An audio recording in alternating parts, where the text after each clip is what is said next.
Letošnja žitna konferenca nam bo postregla z podatki, analizo sektorja, celotno žitno-predelovalnega sektorja in seveda postavlja nam tudi nekaj izzivov, predvsem na področju semenarstva, kajti člani opozarjajo, da se situacija na področju semenarstva in pa oskrbe z fitofarmacevtskimi sredstvi poslabšuje. Dostopnost teh izdelkov na trgu je manjša kot v drugih državah, kar nas spravlja v nekonkurenčni položaj. Seveda je pa to tudi priložnost, da se srečajo predstavniki podjetij, inštitucij, različnih podjetij, da med seboj pohramljajo in ocenijo nekako to žitno letino, ki je za nami. Evropska proizvodnja krmil se v zadnjem obdobju sooča z različnimi izzivi.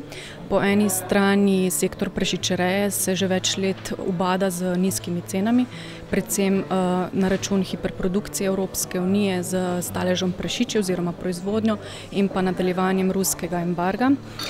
Prav tako pa je pomemben oziroma izziv v tem sektorju tudi položaj govedoreje, kajti govedoreja se je v lanskem letu soočila z ukinitvijo mlečnih kvot.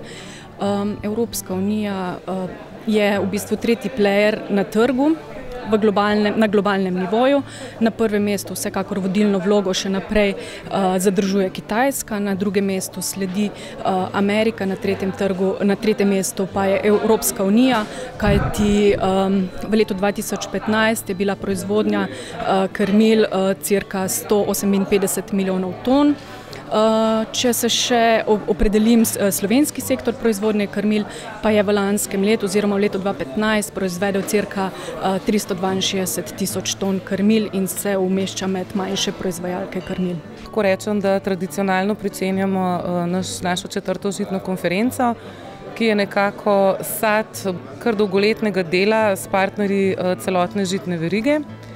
Rezultati se kažejo predvsem v dobrem odkupu, predvsem pšenice in pa koruze in tudi v dobri kakovosti odkupljene pšenice.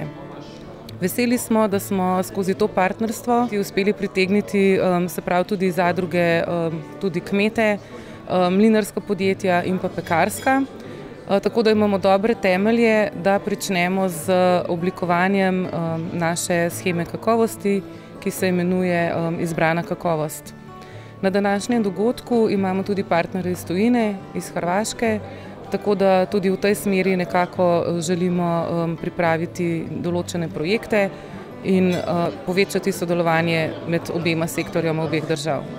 Seveda so vse naše oči uprte v naslednje leto, nekako seveda z žitnim sektorjem je povezana žitna dobaviteljska veriga. Tukaj imamo še kar nekaj izzivov, predvsem jaz mislim, da bi bilo potrebno boljše upravljati odnose med členi v verigi, se držati pogodb, planirati proizvodnjo.